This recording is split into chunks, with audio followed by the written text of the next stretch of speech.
The concept of restoration and reconciliation is indeed central to many interpretations of the Bible, particularly in Christian theology. The message emphasizes the idea that through Jesus Christ, believers can be restored to a harmonious relationship with God, and are called to actively participate in reconciling relationships among people.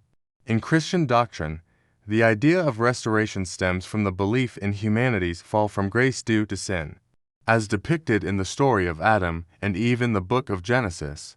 According to this belief, Jesus Christ's sacrifice on the cross serves as a means of restoring humanity's relationship with God, by atoning for sin and offering forgiveness to those who accept His grace. Furthermore, Jesus' teachings often emphasize reconciliation among individuals and communities. He encourages His followers to love one another, forgive those who wrong them, and seek reconciliation with those they have conflicts with.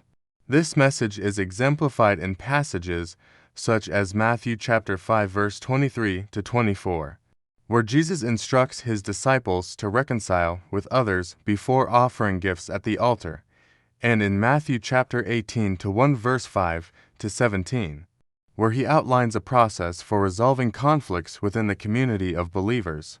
In the writings of the Apostle Paul, reconciliation is also a prominent theme. Paul describes believers as ambassadors of Christ, entrusted with the ministry of reconciliation to Corinthians 5 verse 18 to 20. This ministry involves not only reconciling individuals to God, but also working towards peace and unity within society.